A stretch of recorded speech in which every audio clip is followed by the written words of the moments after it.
estou agora tentando direcionar para cada um, para a gente ter a participação de todos. Eu quero fazer agora para o pastor Gilson Brito. A pergunta chegou aqui para ele no nosso Facebook. Deixa eu ver aqui, fala o seguinte: professor Gilson Brito, olha lá. Você fala da salvação pela graça, ok? Concordo, mas sempre menciona a importância das boas obras. Às vezes me parece que vocês adventistas não creem pra valer na salvação unicamente pela graça. Poderia me esclarecer? E aí, professor Gilson Brito, como é que você se sai dessa, Está na mira, meu amigo. Muito bom, vamos lá. Essa pergunta eu acho que é interessante porque talvez em algum momento eu possa realmente não ter sido assim suficientemente claro, né? Então essa é uma oportunidade para a gente poder realmente esclarecer. E eu posso lhe dizer com toda segurança, com todas as letras, que nós adventistas cremos na salvação unicamente pela maravilhosa graça do nosso Senhor. E um detalhe, isso não só pensando na era cristã, porque alguns cristãos têm essa visão de que nos tempos do Antigo Testamento a salvação era mediante a obediência, né? Mediante a obediência à lei.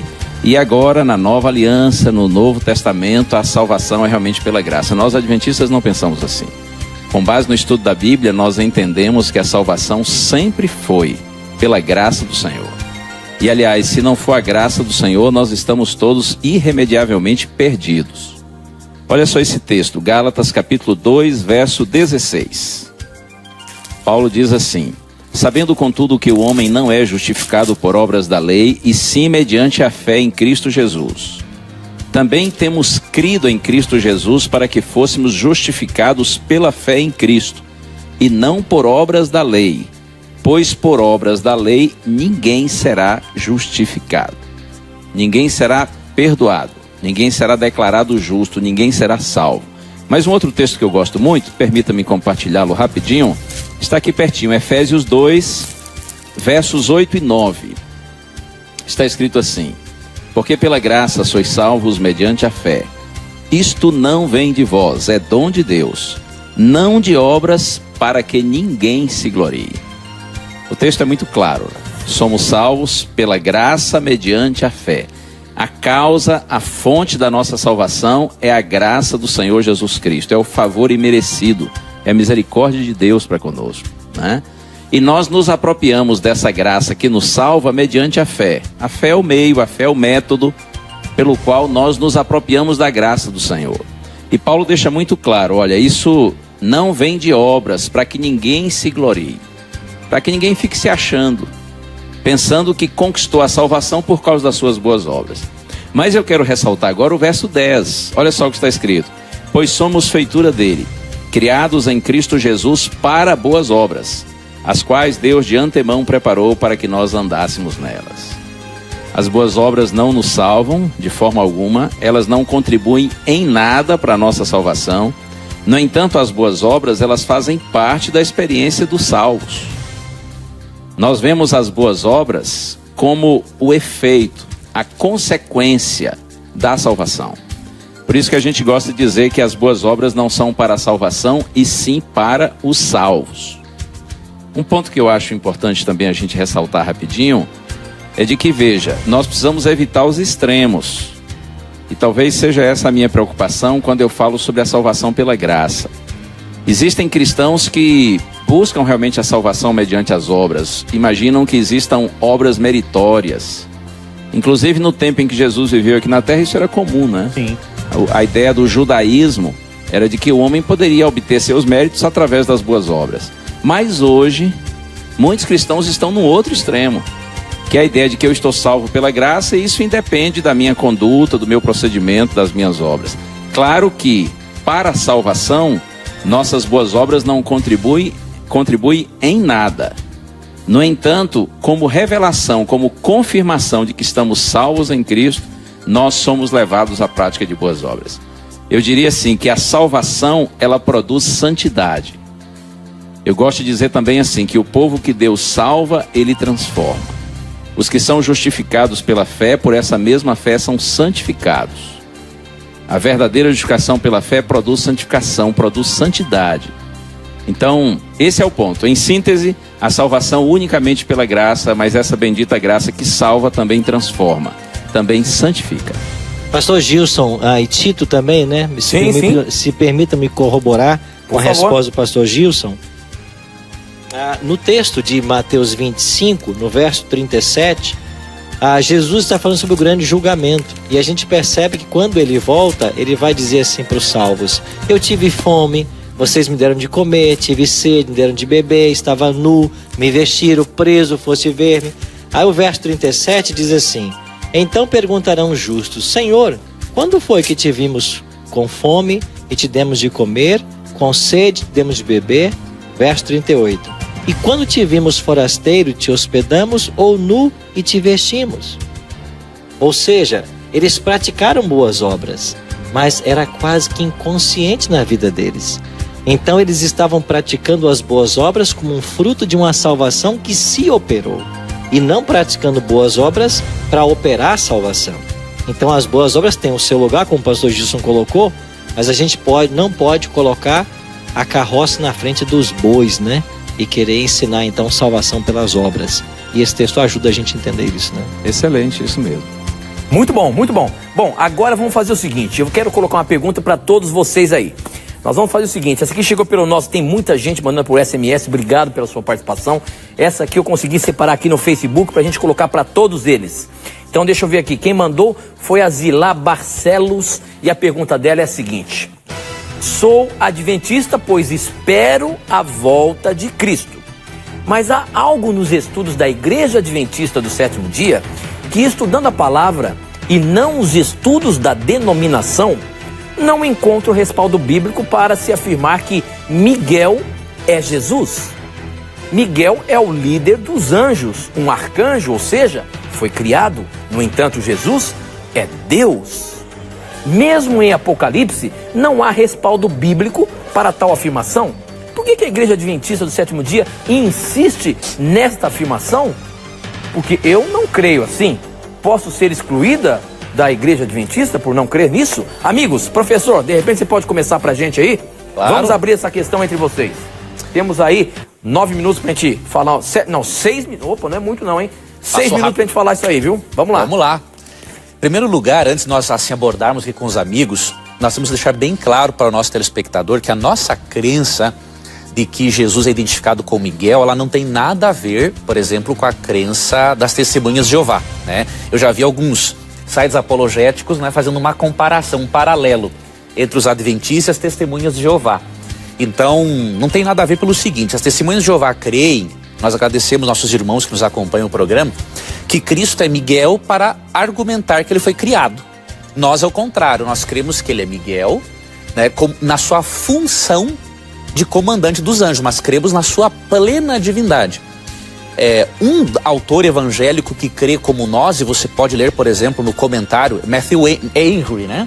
Naquele comentário dele, publicado pela CPAD, Casa Publicadora das Assembleias de Deus, quando você lê ali a identificação de Miguel em Daniel 10, Apocalipse 12, né?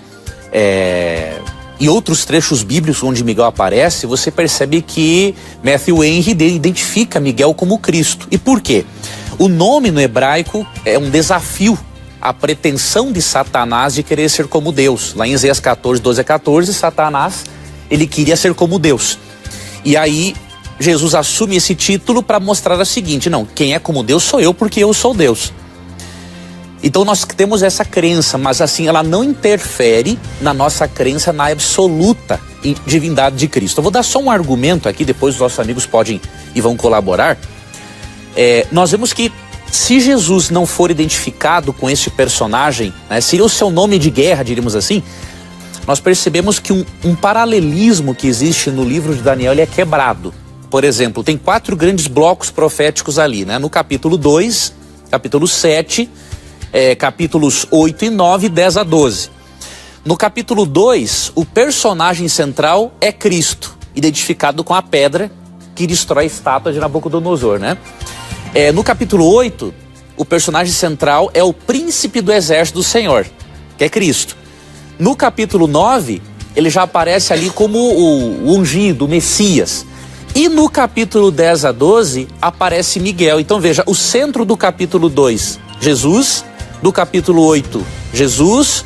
9, Jesus. E o centro, o personagem central do 10 ao 12, um anjo, um ser criado. Não teria lógica, quebraria o paralelismo. Então nós cremos que é um nome, um título, diríamos assim, assumido por Cristo na sua luta contra o mal, mas que não interfere em nada na divindade de Cristo. Se isso interferisse na divindade de Cristo, você poderia perfeitamente dizer: o adventismo é uma seita, porque não crê na divindade de Cristo, mas não é esse o caso. O que você tem a dizer, meus amigos? Só queria acrescentar uma coisa aqui para Zilá. Zilá, em primeiro lugar, essa não é uma doutrina adventista. Ao longo da história, já citou Matthew Henry, existem vários outros teólogos evangélicos que pensam exatamente assim, tá certo? Em toda a história. Mas eu quero dar apenas dois exemplos bíblicos para você. Primeiro, no Antigo Testamento, várias vezes Cristo aparece como um anjo. Lembra a luta de Jacó? Lembra o anjo do Senhor que aparece para Josué? Mas presta atenção mais esses dois versos aqui. Se você abrir sua Bíblia em João, capítulo 5, verso 25, ao falar da volta de Jesus e a ressurreição dos mortos, o texto diz: em verdade vos digo, que vem a hora e já chegou, em que os mortos ouvirão a voz do Filho de Deus e viverão. Preste atenção, os mortos ouvirão a voz do Filho de Deus, correto? Então, na volta de Jesus, a ressurreição se dará quando os mortos ouvirem a voz de Cristo. Mas quando você vai para 1 Tessalonicenses, capítulo 4, 1 Tessalonicenses, capítulo 4, versículo 16 diz: porquanto o Senhor mesmo, dada a sua palavra de ordem, ouvida a voz do arcanjo, ressoada a trombeta de Deus, os mortos em Cristo ressuscitarão primeiro. Então veja, no Evangelho de João é dita que ouvirão a voz de Cristo. Paulo diz que ouvirão a voz do arcanjo. Logo, os dois estão identificando ambos como sendo o mesmo personagem. E eu lembrei, sabe o que, Rodrigo, que falou agora? Aqui em Daniel 12, 1 e 2, diz que por ocasião quando Miguel se levanta... Miguel, aí ocorre o quê? A ressurreição dos mortos. E Miguel é chamado de o príncipe defensor dos seus povos. Exatamente. E Miguel, Michael, ninguém é como Deus. Deus é inigualável. Não interfere em nada na divindade de Jesus, né? Vocês sabem que essa questão, ela vem apresentada, às vezes, quando eu viajo com arautos, de maneira assim, até mais simples, né? Quando vem a questão de Miguel, é sempre assim: mas como é que vocês rebaixam Jesus a um anjo, né? E as pessoas se esquecem que a Bíblia, ela apresenta algumas figuras de linguagem para definir Jesus, né? Como filho do homem, né? Ou como o cordeiro que tira o pecado do mundo. A Bíblia não está rebaixando, João Batista não estava rebaixando, nem Isaías rebaixando Jesus a um animal.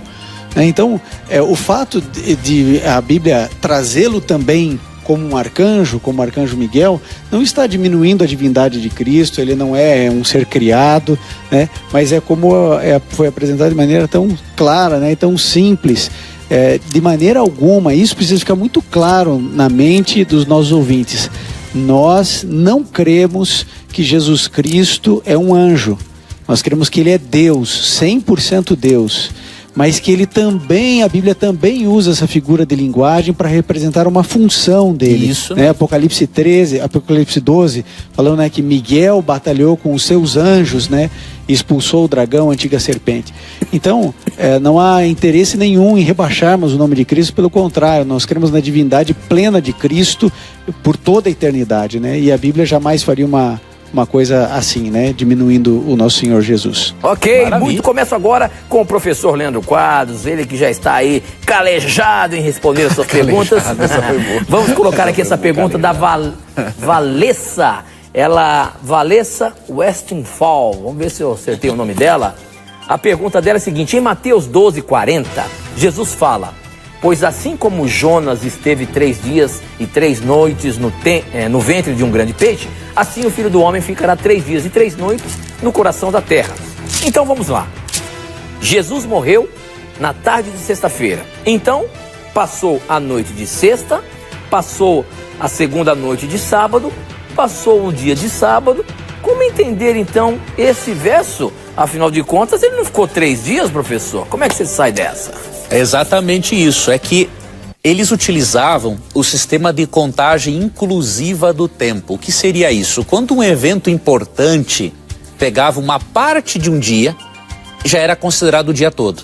Então, como o evento da morte e ressurreição de Cristo pegou parte de sexta, todo sábado e parte de domingo, usa-se o cálculo inclusivo. Então você vê, ele não ficou realmente 72 horas na sepultura. Agora você vê ali em Lucas 23, 54 a 56, que ele morre na sexta, passa o sábado na sepultura, e Lucas 24, verso 1, domingo de manhã, ele já tinha ressuscitado. Então seria o cálculo inclusivo, né?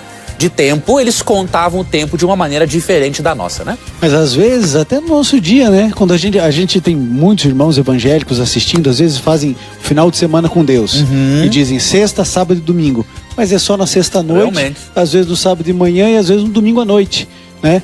Então, o cômputo inclusivo, né, ele também, às vezes, no nosso dia a dia, a gente diz, né? Todo final de semana, né, nós vamos ter um evento aqui em tal igreja no final de semana. Mas não é sexta toda, é só na sexta-noite, às vezes no sábado à noite, às vezes no domingo à noite. Então é fácil de entender essa questão, né? Maravilha. Ok, muito bem. Muito bem, vamos colocar... agora tem uma pergunta aqui capciosa, daquelas que vocês vão gostar. Eu sei que existe um debate aí entre dois cidadãos que está aí nesta sala, que está aqui, ó. Quem mandou foi o Ademar Almeida. E não foi só ele, não. O Carlos Eduardo também e o Carlos Alberto também. Olha só. Pergunta para o pastor Arilton. Após o fechamento da porta da graça, os salvos deixarão de pecar? Como entender a doutrina da perfeição cristã? E outros dizem aqui, ó, o Carlos Eduardo falou assim, ó, show de bola. Minha pergunta é, após o fechamento da porta da graça, os selados justos peca ou não peca? Gostaria que o Leandro, o Quadros e o Arilton respondessem. Então parece que é um embate aí. Como é que é isso aí? Quero ver. Ó, fizeram até um vídeo aí do Arilton e eu brigando um com o outro, discordando, dizendo que o Arilton é perfeccionista e que eu sou liberal. Quero ver como é que vocês se saem aí agora. Na mira! Tito, essa expressão, fechamento da porta da graça, é bom que a gente esclareça. Existem algumas expressões que a gente usa para tentar tornar a Bíblia mais fácil, que não aparecem na Bíblia. Mas ainda que a expressão não apareça, o conceito é 100% bíblico. Nós ensinamos, os adventistas ensinam, de que haverá um momento em que a graça de Cristo não mais intercederá pelo pecador. Então todos nós temos hoje a oportunidade de salvação. Tanto é que em Hebreus 4, né, o autor vai dizer, hoje se ouvirdes a sua voz, não endureçais o vosso coração. A questão de salvação é uma questão de hoje. Por quê? Porque haverá um momento em que o caso de todo ser humano será decidido para a salvação ou para a perdição. E quando esse momento chegar, quem está salvo não mais pode se perder e quem está perdido não mais pode se salvar. Há um texto, por exemplo, para embasar o que nós estamos dizendo. O Apocalipse 22:11 é um dos mais conhecidos. João escreveu, continue o injusto fazendo injustiça, continue o imundo ainda sendo imundo, o justo continue na prática da justiça e o santo continue a santificar-se. Ou seja, quem é justo não mais será injusto e quem é ímpio não mais será justo. Foi mencionado também, acho que no bloco anterior, a respeito de Daniel 12:1. Nesse tempo se levantará Miguel. Nós entendemos que Miguel é Cristo. E o levantar-se de Daniel 12:1 é o fim do trabalho intercessório de Cristo no santuário celestial. Quando Jesus terminar o seu ministério no santuário celestial, de acordo com Apocalipse 15:8, o santuário vai encher-se de fumaça, ninguém vai poder permanecer no santuário, cairão as 7 pragas sobre o planeta Terra, teremos os últimos eventos e a volta de Cristo. Agora, nesse vídeo que o Leandro mencionou muito bem, e que muitas pessoas nos perguntam por aí, onde a gente vai, o que a gente vai aproveitar então todos na mira para deixar claro é o seguinte: nós não podemos, o conceito que nós temos de salvação, ele em grande parte deriva-se do conceito que nós temos de pecado. Exato. O conceito de pecado vai influenciar o nosso conceito de salvação. Agora, a grande questão é que eu dou ênfase num aspecto e o Leandro dá no outro, e as pessoas acham que eles são excludentes, mas eles não são. Eu vou dar a minha ênfase e o Leandro vai dar a dele, e você vai entender o que nós queremos dizer. Quando eu ensino no Bíblia Fácil que após o fechamento da porta da graça, os salvos não mais pecam, o que eu quero dizer com isso? O pecado é a violação à lei de Deus. É você viver em rebelião contra essa lei. Uma vez que os salvos, chamados no Apocalipse de 144 mil, eles receberam a plenitude do Espírito Santo, eles não mais errarão o alvo de Deus para a vida deles. Que em síntese, hamartia, o pecado, errar o alvo, este é um dos termos. Então há pecados deliberados que os salvos não mais cometerão. Por quê? Por vários fatores, mas o mais importante, eles estão cheios do Espírito Santo. E uma pessoa plena do Espírito, ela não se rebela contra a lei de Deus ou contra a sua autoridade. Segundo, eles estarão passando, de acordo com Daniel 12, 1 e 2, Daniel 12, 1, pelo tempo de angústia, uma grande crise. E nessa grande crise que eles estarão vivendo, inclusive sob um decreto de morte, que é apresentado lá em Apocalipse 13, verso 15, eles estarão dia e noite clamando pela misericórdia de Deus, por livramento. Ainda assim, eles terão dúvidas a respeito de sua salvação. Por quê? Porque ainda que estejam salvos, eles não sabem que estão salvos. Isso tudo vai gerar o que nós chamamos de angústia de Jacó. Então não haverá o pecado no sentido de uma rebelião aberta contra Deus. Agora, é lógico que eles continuam sendo pecadores, tendo natureza pecaminosa, tendo a possibilidade do pecado, e só o fato de ter essa natureza faz deles pecadores. É o que a gente tem que entender. E o Leandro vai complementar aí. O Ailton dá essa ênfase e eu dou outra e não sou excludentes, porque só no Salmo 51, Ailton, ali, você falou uma coisa muito importante, o conceito de pecado é amplo na Bíblia, né? Muitos alegam, perfeccionistas, né, que pecado é só transgressão da lei, 1 João 3,4, mas tem vários conceitos, por exemplo, Romanos 14, 22 fala que falta de fé é pecado, né? Só no Salmo 51 tem 5 palavras diferentes para pecado, no hebraico. Então, o Ailton, quando fala que os justos não pecarão, é nesse sentido de rebelião, aquele pecado de levantar o punho para cima e se rebelar contra Deus. E quando eu falo que continuaremos sendo pecadores, é aquele pecado que no hebraico fala, eu acho que é, além de hamartia tem outro, haom, não é?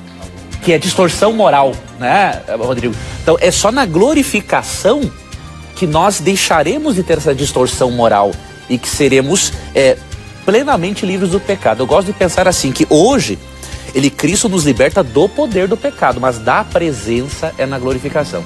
Então veja, amigo telespectador, não há contradição entre o que o Arilton e eu apresentamos. Então quando você vê na internet um vídeo tentando colocar eu e o Arilton contra o outro, saiba que o máximo que a gente vai fazer é dar um carrinho no outro no futebol, mais do que isso não vamos fazer. Tito, posso fazer uma coisa aqui? Professor Ivan. Que é o seguinte, uma coisa que os telespectadores precisam saber é que a gente é muito amigo.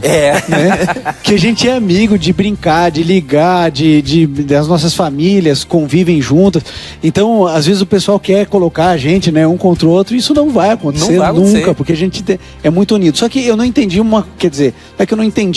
É que eu quero apertar um pouquinho os dois, Tito. Você quer pegar meu lado, né? Eu quero, sabe por quê, Tito? Porque as perguntas elas foram já na jugular, mas é o seguinte, tá, tudo bem. Então qual vai ser a diferença depois do fechamento da porta da graça de antes? Se o indivíduo ele tem realmente ainda a tendência ou a possibilidade do pecado, mesmo depois do fechamento da porta da graça, qual é a diferença de fechar a porta e não fechar a porta? Porque continua a minha vida a mesma coisa. O que essa plenitude do Espírito Santo vai alterar? Entra naquilo que você fala, Leandro, de que o indivíduo deixa de ser um pecadeiro? Então, ou seja, porque isso é uma questão importante. O indivíduo, mesmo depois do fechamento da porta da graça, ele pode em algum momento, pela amartia, errar o alvo. Ou não pode. Ou é só a questão da prática contumaz e amar o pecado, etc e tal. Eu preciso entender melhor. Fechou a porta da graça. Então o que vai acontecer ali? Que diferença existe de uma pessoa que hoje não é pecadeiro, agora, e o indivíduo que não é pecadeiro depois da porta da graça? Tem diferença ou não tem? Vai lá, Arilton. Depois você passa pra ele de novo, viu? Tito Saraiva. É verdade. Hoje tem 2 Titos aqui no programa para facilitar a nossa vida. Né? Deixa eu só falar, só complementar aqui. Pega o microfone que tá na mesa aí, ó. Eu não tô fazendo pergunta pra pegar, pode pegar não, o microfone que tá na mesa aí. Bom, voltando para Apocalipse 22:11, o texto já diz assim: o justo continue, ou o santo continue a santificar-se. Então ele já fazia antes. Ele começou antes. Ele começou antes. há uma progressão. E o Leandro colocou muito bem, nós entendemos salvação aqui em 3 tempos. Salvação no passado, que nós chamamos de justificação. Cristo nos liberta da penalidade, da culpa do pecado. Na santificação, que é a salvação no presente, Jesus nos liberta do poder do pecado. E na glorificação, quando Jesus voltar, nós seremos salvos da presença do pecado. A natureza humana que nós carregamos, propensa ao pecado, ela vai deixar ela de existir. Cristo vai arrancá-la de nós. Agora, voltando à pergunta do Ivan, nós temos que entender o seguinte: nós temos que buscar todos os dias a semelhança com Cristo. E essa é a obra do Espírito em nossa vida. É o Espírito quem produz em nós essa santificação que nós devemos buscar. Na plenitude do Espírito, também chamado de chuva serôdia na Bíblia, e a Bíblia usa essa linguagem da chuva serôdia para falar dessa plenitude, nós vamos ter, através desse batismo, a reprodução do caráter de Cristo em nossa vida. Agora nós precisamos buscar essa chuva, esse poder, todos os dias. Agora, fechada a porta da graça, essa oportunidade de salvação que foi dada para o ser humano, aqueles que aceitaram, aceitaram. Quem não aceitou, não vai ter mais a chance, porque Cristo não está mais no santuário. E os salvos que aceitaram, eles foram batizados com o Espírito Santo. Eles se arrependeram de seus pecados. Eles entregaram suas vidas a Cristo. Agora, mesmo estando salvos, eles continuam sendo pecadores. Porque na nossa essência nós somos pecadores. Aí voltamos para os termos gregos e hebraicos de pecado. Pecado é muito amplo na Bíblia. Agora, quando a ênfase é dada no programa Bíblia Fácil, tem a ver com esse pecado de rebelião contra Deus, contra a sua lei. Nós seremos libertos disso. Sabe por quê? Porque seremos plenos do Espírito. E outro detalhe, estaremos imergidos numa angústia que a Bíblia declara que é uma angústia tal qual nunca houve desde que a nação sobre a terra. Pensa no momento mais angustiante da sua vida. Eu tenho um deles. No nascimento do meu primeiro filho, ele nasceu sem respirar. Foram quase 2 minutos onde não havia sinal de vida. Eu pergunto para você, você acha que enquanto eu segurava a mão da minha esposa ali sobre a mesa e o meu filho em cima de uma maca, tentando ser ressuscitado por uma médica, você acha que naquele momento eu ia parar para pensar e ceder a algum tipo de tentação? Ou qualquer outro pensamento na mente? Claro que não. Agora, se a angústia que está para sobrevir aos salvos será muito maior do que esta, é claro que nós, cheios do Espírito Santo e vivendo esse momento final, nós estaremos seguros nas mãos de Cristo para não se rebelar contra Deus e sua lei. Excelente, muito boa. Eu quero agradecer aos professores aí pela excelente resposta, mas eu tenho mais perguntas para colocar aqui e essa eu quero direcionar para o professor Gilson Brito. Ele tá ali quietinho, mas olha que o pessoal tá querendo bater em você aqui. Agora quero ver como é que você se sai dessa, professor Gilson. A pergunta é o seguinte, foi direcionado para você, viu? Embora a gente faça isso desde o início, olha só. Ouço o Senhor dizer, abraços para os nossos irmãos católicos, nossos irmãos batistas, assembleianos, etc. Quando está se referindo aos cristãos, eu aceito, porque em João 1, 12 e 13 está escrito que todo que crê em Jesus torna-se filho de Deus. Mas estranhei outro dia o Senhor dizer que os nossos irmãos budistas, muçulmanos, podemos considerá-los também nossos irmãos, mesmo sabendo que não creem em Jesus, nosso Salvador? E aí, professor Gilson, tá na vida, como é que você sabe que a gente fala aqui também, né? Então você vai salvar a gente aí, quero ver. Quando a gente manda abraços para todos os irmãos, incluindo, no caso aí como foi mencionado, budistas e muçulmanos, é porque nós cremos, com base na palavra do Senhor, de que todos os seres humanos são criação de Deus. Todos nós descendemos, fomos criados pelo Senhor, né? De fato, aqui em João, o texto mencionado foi João capítulo 1, versos 12 e 13. Está escrito assim: mas a todos quantos o receberam, deu-lhes o poder de serem feitos filhos de Deus, a saber, aos que creem no seu nome, os quais não nasceram do sangue, nem da vontade da carne, nem da vontade do homem, mas de Deus. Aqui, o texto está se referindo ao novo nascimento espiritual.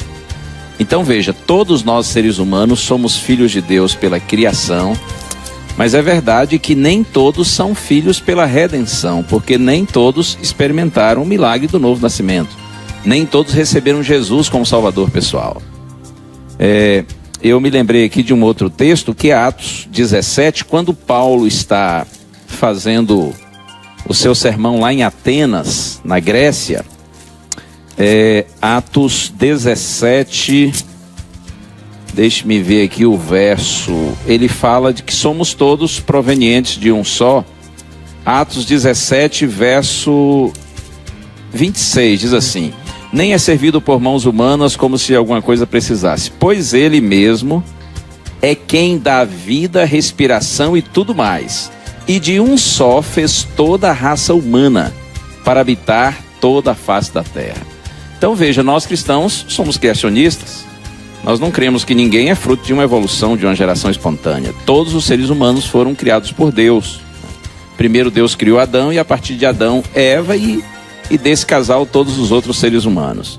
Então nós somos, todos os seres humanos, irmãos, no sentido de que todos fomos criados por Deus. Todos somos descendentes de Adão e Eva, os primeiros criados pelo Senhor.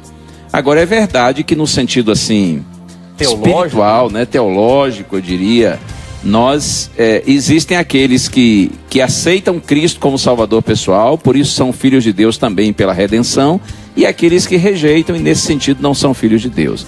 Então, eu penso assim, nós não estamos querendo apenas ser simpáticos. Quando nós falamos nossos irmãos católicos, batistas e assembleanos, budistas, porque de fato nós somos irmãos pela criação e pela redenção. Nós somos para valer, irmãos. Agora, em relação a budistas e muçulmanos, nós sabemos que eles não têm Jesus como Salvador pessoal, mas eles também são nossos irmãos pela criação.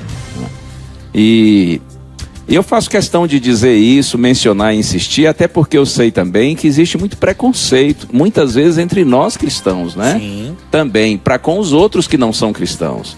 E nós temos que vencer esse preconceito.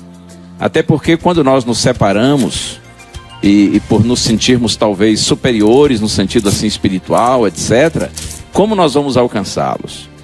Então eu penso que nós temos que ter essa visão mesmo, de que de fato todos nós somos irmãos, todos no sentido da criação somos filhos de Deus. Professor Gilson, posso falar um negócio? Pode falar, que depois eu vou apertar um pouquinho mais vocês. Eu não sei se a indignação é a palavra certa com essa questão, porque eu também de vez em quando aí apanho, porque eu chamo os espíritas de irmãos. Aqui no Namira a mesma coisa, nós chamamos os espíritas de irmãos e já querem bater. Não, e são evangélicos. Até ateus, nós chamamos de irmãos aqui também. Gente, você precisa entender uma coisa, no céu vai ter ateu, no céu vai ter espírita, no céu vai ter budista, shintoísta, vai ter o indivíduo do Estado Islâmico, porque a gente tem a ideia de que a graça, ela só alcança através do conhecimento, como se a graça fosse limitada pelo saber quem é Jesus e a aceitação. Agora imagine um chinesinho que viveu no 3º século depois de Cristo, lá no interior da China, aos 17 anos contraiu malária e morreu. Então esse indivíduo não tem a menor chance de salvação, porque ele nunca ouviu falar de Jesus. Você realmente acha, você que assiste esse programa aqui, você realmente acha que a graça de Cristo ela é limitada apenas ao conhecimento? Que a graça de Jesus não pode alcançar aqueles que nós não conseguimos alcançar com a tecnologia, com a pregação, com os missionários quando não chegaram, ou tantos lugares que é proibido pregar o evangelho? Então, quando a gente diz assim, olha, meu irmão muçulmano, é porque é meu irmão, sabe? Então, no céu, qual é o texto que diz, Leandro? Que diz lá, que feridas são essas nas tuas mãos? Acho que é Zacarias 13:9. Então ali, pessoas que talvez chegarão no céu, né? Ou talvez uma aplicação mais homilética aqui, pessoas que chegarão no céu e não entenderão plenamente quem é você, né? Como que você me salvou? Que feridas são essas aí nas tuas mãos? Me explica isso aí, porque eu fui salvo e eu não sei nem como eu fui salvo, porque eu fui salvo. Então a gente precisa, como o professor Gilson mencionou aqui, esse preconceito que a gente tem, né? Esse orgulho espiritual, eu sou cristão, logo eu estou salvo em Jesus e os demais estão perdidos. Quantos cristãos estão perdidos hoje, né? Que se professam a fé cristã, mas que estão completamente perdidos. E eu fico pensando, quanta gente sincera dentro do islamismo, quanta gente sincera que pode não ter a mesma luz que nós temos, mas que tem um coração e vive de acordo com a luz que receberam lá de Romanos 2, né? Deus colocou uma lei dentro do coração deles. Ele pode se revelar ali. E pode se revelar a eles. Então, eu acho que a gente precisava abrir um pouquinho mais a mente, né? E não se incomodar tanto, porque a gente está querendo incluir e dizer assim, olha, você tem uma crença diferente da minha, mas você é meu irmão, né? Seja por criação, ou talvez ainda não pela redenção, mas um dia será de maneira plena, se não todos, muitos, né? Então eu queria, desculpa o desabafo. Ótimo. Dá Muito tempo bom. também de eu dar meu desabafo também rapidinho aqui? Vamos lá. É o seguinte, eu também quero dizer, eu também vou desabafar. Então hoje aqui eu vou fazer aqui, viu? Mudar aqui para o claramente, viu? Todo mundo aqui desabafando. Meu irmão, você que está em casa, cuidado com uma coisa. Não transforme, não cai no mesmo erro do judaísmo do passado. A circuncisão foi algo sério dado por Deus a Abraão. Mas os judeus pegaram essa lei e acharam que qualquer um que não fosse circuncidado estava perdido. E Deus deu uma lavada nisso aí, mostrando muitos incircuncisos. Jesus chegou a falar que muitos até incircuncisos precederiam os filhos circuncidados no reino. E hoje nós cristãos cometemos o mesmo erro dos judeus de pegar o texto, quem não crer e não for batizado será salvo, e achar que então o muçulmano não está alcançado. Não é por aí. Olha o exemplo dos judeus. Não estou banalizando o batismo nem a circuncisão. A circuncisão foi dada por Deus a Abraão e seus descendentes, mas Deus trouxe muitos de fora para mostrar que aquele era um sinal do povo de Deus, mas não exclusividade de salvação.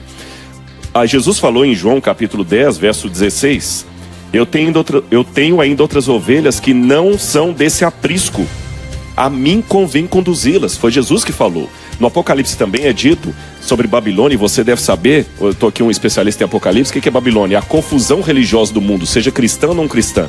E Deus fala no Apocalipse: caiu a grande Babilônia, sai dela, povo meu. É povo dele que está em Babilônia, povo dele que está no erro, mas está orando com sinceridade. Então, por favor, não caia nesse erro do exclusivismo que fecha as portas do céu. E para terminar aqui meu raciocínio, se o batismo e a aceitação de Cristo é o critério, então tem um problema mesmo dentro do cristianismo. Então Lutero não foi salvo, porque ele não foi batizado por imersão.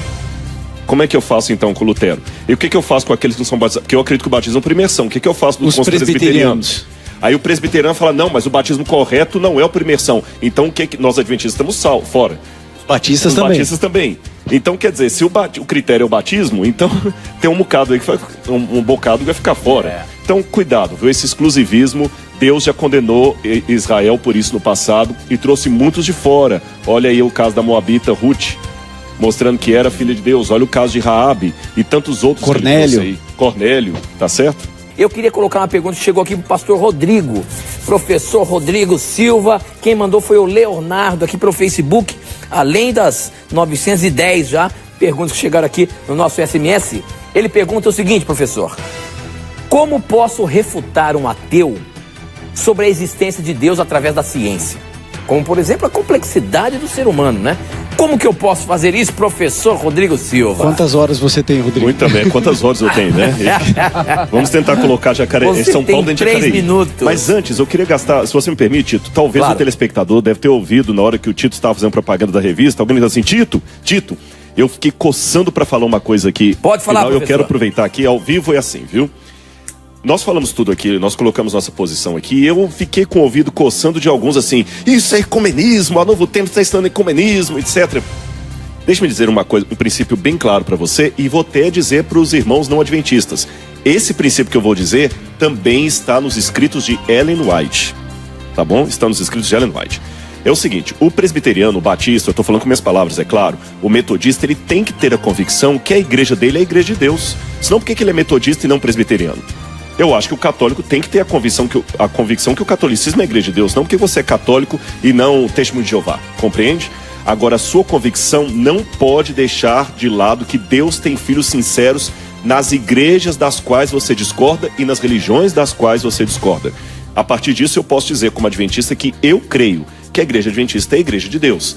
Mas a igreja de Deus é maior do que a igreja adventista, porque ela é feita dos sinceros que estão aqui e dos sinceros que estão lá fora. E eu tenho muitos irmãos de várias igrejas, inclusive fora do cristianismo, que oram sinceramente a Deus. E se Deus não leva em conta o tempo da ignorância, eu sei que Deus está atendendo a oração dele, eu fico feliz pelo carinho que eles têm. Tá bom? É assim que eu penso e tem base bíblica e em Ellen White para dizer isso. Com certeza. Agora a pergunta, como eu posso em um minuto convencer um ateu? Em primeiro lugar, através da ciência.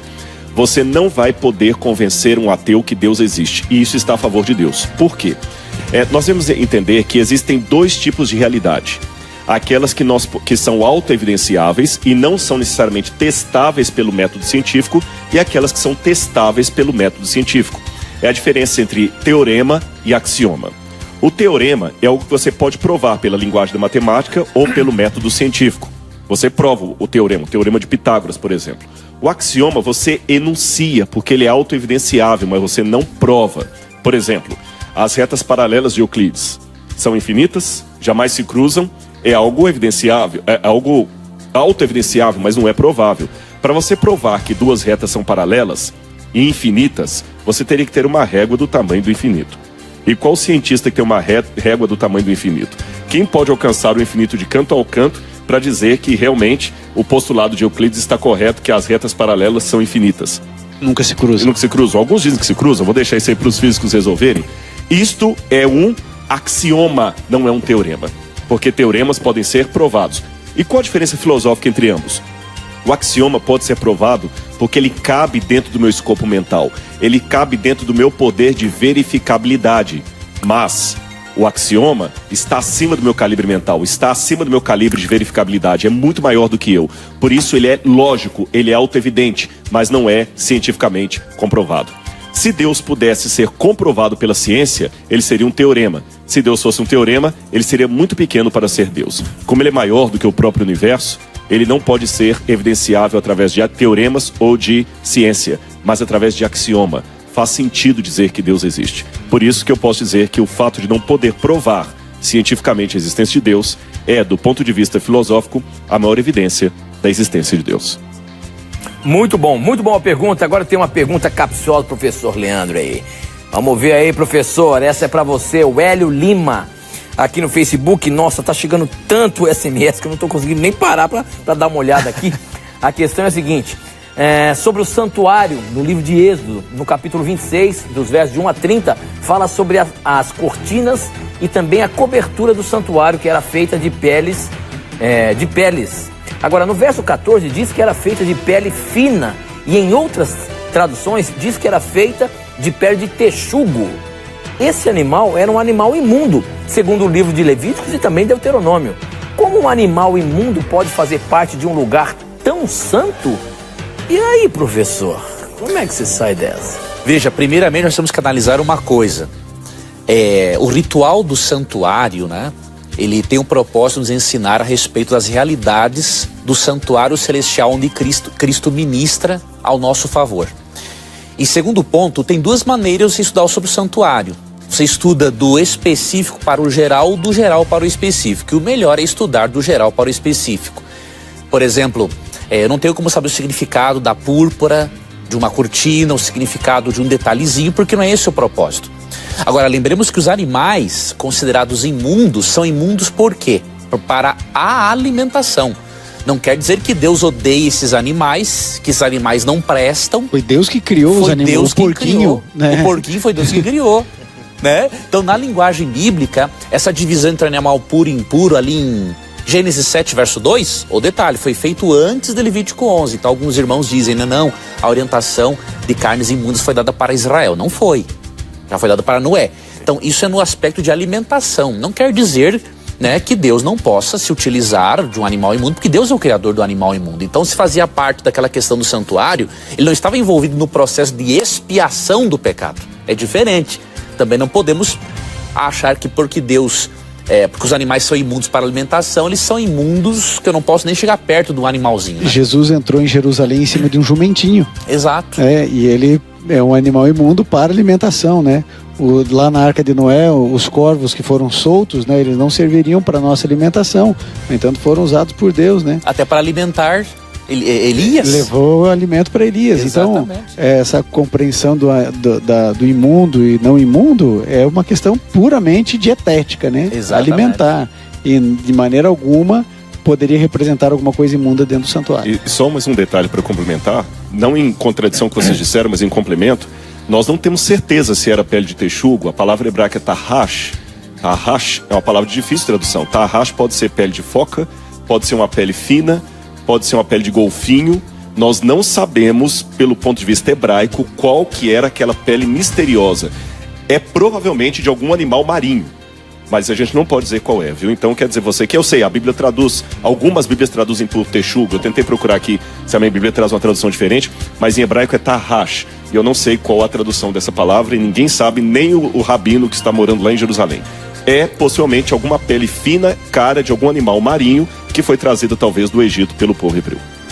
Muito bem, deixa eu colocar aqui a participação que a gente tem que ser transparente. As pessoas talvez não concordam muito que os pastores estão dizendo aqui. Olha aqui, ó, vocês só falam besteira. Como ateu vai para o céu? Falsos profetas, vocês interpretam a Bíblia muito errado. Querem agradar a Deus amando o mundo? É assim que a gente interpreta a Bíblia mesmo? A gente está falando isso que a gente falou na pergunta anterior, de que a gente tem que amar a todos, e então a gente simplesmente está querendo agradar a Deus amando o mundo, é isso? O que vocês dizem? Tem que Antes dos amigos responderem, eu queria só ler um texto. Temos que colocar na mira aí, ué. O pessoal está indignado, então vamos lá. Vamos argumentar na Bíblia, professor? Vamos. Antes dos amigos responderem, eu queria deixar um texto aqui para você, meu irmão. A sua linguagem não foi a linguagem de um cristão. Por quê? O que diz 2 Timóteo 2,24 em diante? Ao servo do Senhor não convém brigar, mas sim ser amável para com todos. Então, a sua forma de perguntar, meu irmão, não foi amável e cristã. Apto para ensinar, paciente. Deve corrigir, ou seja, se nós estamos errados, como que você deveria nos corrigir?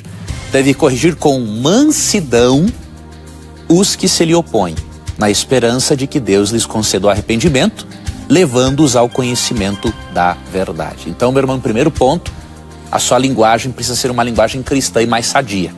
Tá bom? O que podemos dizer, meus amigos? Eu posso dizer mais uma coisa para esse meu irmão aqui?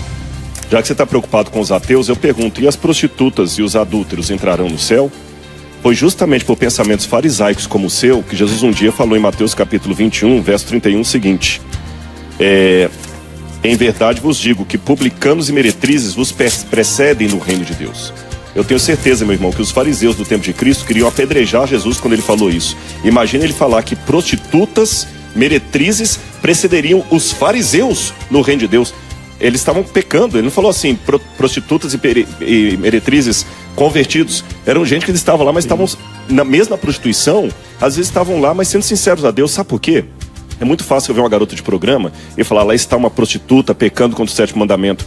Mas eu não fui trabalhar com ela para saber que às vezes ali tem uma menina que foi violentada pela família, que foi violentada pelo próprio pai, estuprada talvez por algum irmão, e está naquela vida de prostituição ali por um problema emocional que nela consegue lidar. Meu irmão, cuidado com isso. Eu fico preocupado com a salvação de alguém que pensa como você. Sabe, o que eu sinto é que assim, a gente, talvez alguém possa imaginar e se incomodar pensando que a gente está rebaixando o evangelho, né? Tornando o evangelho assim, né, muito simplório. Mas você precisa, talvez, em algum momento, já que o assunto do ateísmo foi levantado, um dia conversar com um ateu. Porque muitas vezes, talvez, o indivíduo cria um estereótipo na mente do que é um ateu, né? O ateu é um rapaz, vamos colocar um homem, né? Que tem pai, tem mãe, tem história, tem a sua vida. E algumas pessoas, elas se colocaram ela em circunstâncias intelectuais tão complexas que ele realmente tem dificuldades em crer. Eu já conversei com um ateu que ele disse assim para mim, eu queria muito poder crer, mas eu não consigo. Uma limitação emocional dele. Eu me lembro de uma professora, quando eu fiz pedagogia na Universidade Federal, ela gostava de mim, das minhas participações, ela sabia que eu era pastor, e ela pediu para sentar comigo, ela separou 4 horas da vida dela para eu explicar o plano da redenção. Ela era ateia, né? E eu sentei com ela, todo empolgado, feliz, eu fui contando tudo para ela. Ela era uma papisa da pedagogia no Brasil, palestrante internacional. Quando eu terminei tudo, ela olhou para mim e falou assim, meu filho Ivan, você realmente acredita que a cobra falou? Então, assim, é uma pessoa boníssima, uma pessoa que você vê sinceridade, mas ela não consegue acreditar nisso. Deus, ele sabe exatamente as limitações de cada pessoa. Por exemplo, uma criança com síndrome de Down, ou com alguma outra síndrome intelectual, um autista. Eu tenho uma amiguinha aqui no WhatsApp, a Egli, que talvez até esteja assistindo, ela tem autismo. Ela manda todo dia umas 3, 4 vezes: oi, tudo bem? Eu falo: oi, tudo bem? Oi, tudo bem? Oi, tudo bem? Você pegar aqui o WhatsApp, a minha conversa com ela é só essa: oi, tudo bem? Oi, tudo bem? Oi, tudo bem? É assim, ó, meses: oi, tudo bem? Oi, tudo bem? Tudo bem? Tudo bem. Ela tem algumas limitaçõezinhas. Você acha que Deus não pode alcançá-la? Não pode alcançar uma criança com síndrome de Down? Agora, só crianças e seres humanos com síndromes patológicas e as síndromes afetivas, emocionais, que impedem o indivíduo de crer em Deus. Você acha que Deus não é o justo juiz que vai analisar vida por vida, caso por caso, a menina que foi violentada, a outra que não tinha alternativa, ou ela vendia o corpo ou ela não comia? Então, como que a gente vai colocar, a gente vai definir: aquele está salvo, aquele está perdido, aquele que se batizou está salvo, aquele que não batizou está perdido, esse que se matou está perdido, aquele que não se matou, que estudou a lição dominical dele no dia, esse está salvo? Não é nosso papel, né? Julgar, avaliar, não é nosso papel. Então, quando a gente diz assim que é possível que existam ateus no céu, é porque é possível. Porque a graça de Deus pode alcançá-lo mesmo na incapacidade intelectual dele ou espiritual de crer em Deus. Então eu acho que a gente precisa entender melhor o amor de Jesus e a imensidão desse amor, a profundidade, o alcance que esse amor tem na vida de pessoas com dificuldades que talvez, graças a Deus, eu não tenha, mas outras pessoas talvez tenham, e Deus saberá julgar cada uma dessas pessoas. Eu só quero acrescentar um detalhezinho. E o verso é muito conhecido, João 14, verso 6, Jesus diz: eu sou o caminho e a verdade e a vida. Ninguém vem ao Pai senão por mim. Veja, o fato de nós falarmos aqui que pessoas que não conheceram Cristo poderão estar no céu, não significa que elas vão ao céu, elas estarão lá no céu por alguma outro caminho que não seja Cristo. Mesmo que elas não conheçam a Cristo, todos os que estarão no céu estarão lá pela graça do Senhor Jesus Cristo, não é? Só para que você que está em casa não fique pensando de outra forma. Ainda que nós tenhamos colocado tudo isso aqui, nós não temos dúvida nenhuma de que só existe um caminho, uma verdade e um que é a vida, e o único pelo qual os resgatados do Senhor estarão no céu, através do Senhor Jesus Cristo. Mas é verdade que tem muita gente que não tem a oportunidade que você e eu temos de conhecermos a Bíblia. E aí eu gostaria só de colocar um outro ponto rapidinho. Veja, nós sempre falamos que Deus vai nos julgar se vivemos de acordo com a luz que recebemos. E é claro que isso está certíssimo. Só que nós temos que lembrar que Deus vai considerar também o conhecimento que por negligência nós deixamos de adquirir. E aqui nossa responsabilidade, especialmente nós que vivemos num país cristão, ainda que muito secularizado, nós que vivemos num país evangelizado como é o Brasil, nossa responsabilidade aumenta muito. Porque nós temos muito mais oportunidade de conhecer a Deus, os caminhos dele, a palavra dele, do que muitos outros filhinhos de Deus que estão aí em diversas partes do mundo. Então nossa responsabilidade é maior.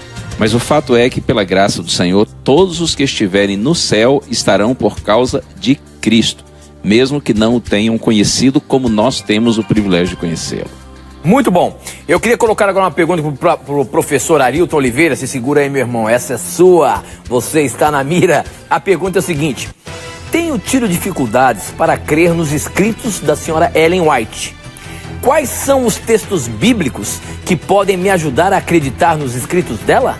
E aí, professor? Bom, o primeiro ponto, eu acho que nós devemos esclarecer o papel de Ellen G. White para a igreja adventista. Nós nunca, como adventistas, colocamos os escritos de Ellen G. White no mesmo pé de igualdade do que a palavra de Deus. Nós somos uma igreja que acredita no princípio sola escritura. Para nós, só a escritura é a base para qualquer doutrina, fonte de verdade. Os adventistas detêm hoje 28 crenças fundamentais e todas elas estão baseadas na Bíblia. E nós não temos nenhuma doutrina baseada em Ellen G. White. É bom que se diga isso, porque muitas pessoas querem tentar dizer que nós só acreditamos no que Ellen G. White ensinou. Isso não é verdade. A nossa doutrina é fundamentada na Bíblia Sagrada. Jesus, em Mateus 7, vai advertir a respeito dos falsos profetas no tempo do fim. E se ele fala do falso profeta, é claro que haveria também um verdadeiro. Apocalipse 12:17 declara de que o dragão, que é Satanás, está irado contra um povo que possui duas características: guarda os mandamentos de Deus e tem o testemunho de Jesus. E em Apocalipse 19:10 é dito que o testemunho de Jesus é o espírito da profecia. Ou seja, com o remanescente do tempo do fim, seria visto o dom profético. Isso está em plena harmonia com o que escreveu também o profeta Joel no capítulo 2, versos 28 em diante. Então, no tempo do fim, devemos esperar um profeta moderno. E a Igreja Adventista acredita que Ellen G. White é uma profetisa moderna. Por que nós cremos assim? Porque o próprio Cristo deu testes para serem aplicados a um profeta. A Bíblia apresenta vários testes. Eu posso mencionar 4 brevemente. Jesus falou que pelos frutos nós conheceríamos o verdadeiro profeta. O profeta Isaías diz que o profeta ele tem que seguir a lei e o testemunho, não pode se afastar disso, ou seja, dos escritos sagrados, ele não pode contradizer o que outros profetas disseram. A Bíblia também é clara em dizer que o profeta, quando ele profetiza, tem que se cumprir a profecia e etc. Todos os testes que a Bíblia oferece, quando aplicados a Ellen G. White, ela passa em todos eles. É por isso que nós acreditamos ser ela uma profetisa moderna.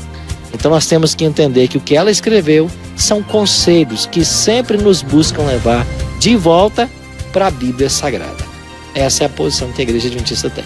E nós cremos, não é, Arilton e amigo telespectador, que Deus tem 2 tipos de profetas verdadeiros, né? Os canônicos e os não canônicos. Né? Então, nós vemos, por exemplo, aqui, ó, segundo Crônicas 9:29, né? Diz assim, ó, os demais acontecimentos do reinado de Salomão, desde o início até o fim, estão escritos nos relatos do profeta Natã, nas profecias do silonita Aías e nas visões do vidente Ido. Eu pergunto, temos livros de Ido na Bíblia, de Natã e de Aías? Não. Agora, eles deixam de ser inspirados? João Batista? Não deixam de ser inspirados. Então, cremos que Ellen White é profetisa não canônica, né? Agora, ela é profetisa, assim como outros profetas o foram. E como o Arilton bem destacou, amigos, Ellen White nunca estimula nos seus escritos a colocarmos os escritos dela na dianteira. Pelo contrário. Você lê, por exemplo, ali o capítulo 10 do Caminho a Cristo. Ela só exalta a Bíblia. Então, a função profética dela é levar-nos para a Bíblia, né? E nunca fazer o contrário, né? Ok, muito bem. Tem mais uma perguntinha agora, essa é do Twitter.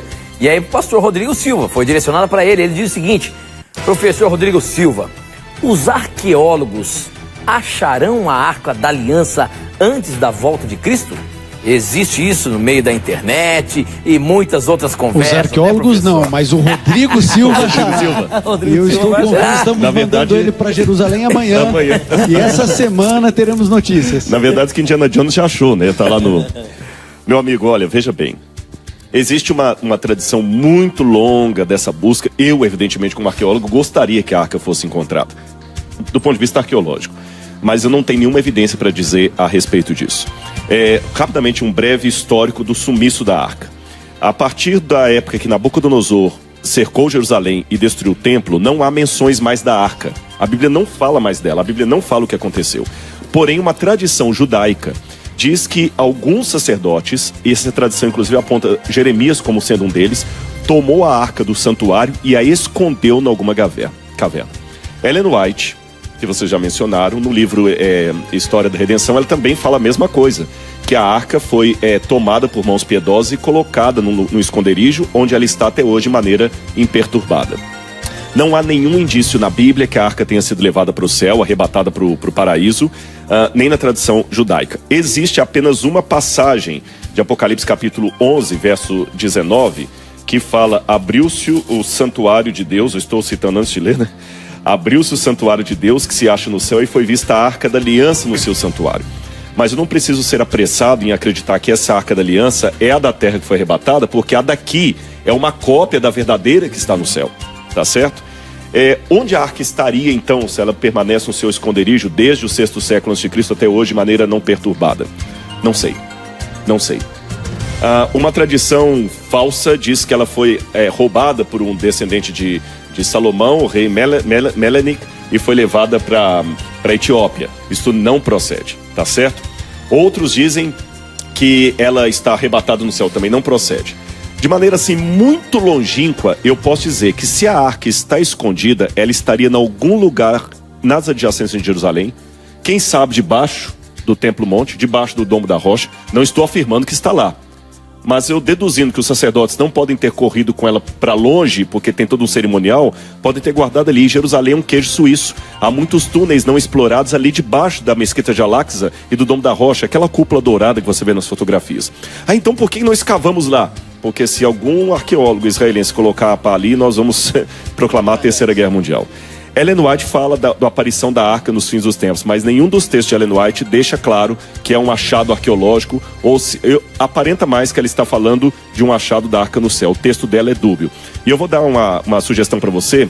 Se você colocar no Google assim, acharam a Arca da Aliança, Rodrigo Silva, acharam a Arca da Aliança, Rodrigo Silva, ele vai te colocar no antigo artigo que eu escrevi na época do Evidências, ainda da primeira fase, onde eu coloco os textos de Ellen White, os textos da tradição judaica e analiso todos ali com precaução. Mas eu, particularmente, não acredito em nenhuma profecia de que ela será encontrada. Ellen White é dúbia e até hoje ela está no seu lugar de esconderijo. Rodrigo, coincidentemente, eu estava ontem não, uns 2 dias atrás, lendo os livros apócrifos, né? E essa tradição judaica eu encontrei aqui em 2 Macabeus, 2, 4 e 5, né? Essa tradição judaica de quem Jeremias encontrou uma habitação em forma de gruta, introduziu ali a tenda, então, e a arca, não é? Então é uma tradição realmente. Quando eu disse que não está na Bíblia é porque eu estava desconsiderando os apócrifos. Não entendi perfeitamente, claro. Só para mostrar que e Jeremias não é um inspirado, mas eu estava lembrando que eu tinha lido a respeito, eu nem imaginava isso. Então, como possibilidade, alguma gruta ali de baixo. O dia que vocês forem a Israel, a Arud já esteve lá, já esteve lá, vai entender que é um queijo suíço aquilo ali, sabe? Mas será que Deus vai permitir encontrar? Agora, mesmo que não encontre, ela está preservada na Bíblia, isso me basta. O conteúdo dela está preservado na Bíblia. Eu não preciso achar a arca para descobrir o que devo fazer, porque Deus preservou aqui na palavra dele. Eu não tenho mais muito tempo, tenho 2 minutinhos, mas eu acho que vocês conseguem responder. Até essa que foi direcionada para o Gilson, mas acho que vocês podem falar juntos aí. Por que vocês recomendam para a pessoa ir a uma igreja e só falam da igreja adventista? Ela é melhor que as outras? E aí, meus amigos, Gilson, como é que você faz isso? Você manda procurar uma igreja, você é o Ivan, mas tem que ser a igreja adventista. 1 minutinho, quero ver. É uma responsabilidade muito grande recomendar algo para alguém, né? E hoje em dia, inclusive, uma igreja é uma responsabilidade grande. Porque, lamentavelmente, a gente sabe que existem igrejas que se tornaram balcões de negócios, né? Então, eu recomendo a igreja que eu conheço. Conheço sua estrutura, conheço o seu funcionamento, conheço seus ensinos, e não tenho dúvida nenhuma de que os ensinos são ensinos bíblicos totalmente baseados na palavra do Senhor. Então, por isso que eu prefiro recomendar a igreja que eu conheço. Agora, é claro que nós não estamos dizendo com isso que a única igreja séria, né, que procura ensinar a palavra do Senhor seja a igreja adventista do 7º dia.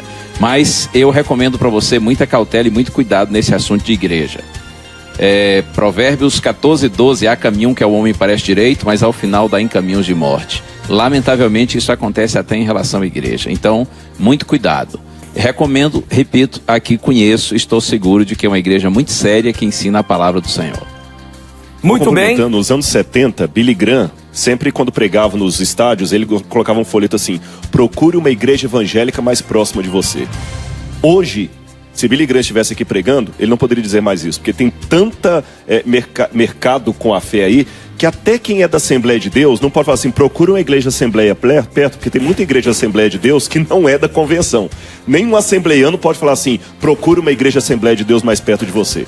Então, realmente, como ele falou, não é que a igreja adventista é a melhor, mas nós recomendamos aquilo que nós conhecemos. Nós agradecemos muito a sua participação no programa de hoje, foi fantástico, muito obrigado por você mandar a sua dúvida. Recebemos milhares de questões aqui e agradecendo o carinho que você tem por esses homens de Deus. E eu quero dizer que na semana que vem voltamos ao nosso programa normal, mas eu gostaria de quebrar o protocolo hoje e dar um abraço especial neles e você vai ver como isso. Tchau pra vocês, pessoal. Obrigado por vocês estarem aqui. Deus abençoe.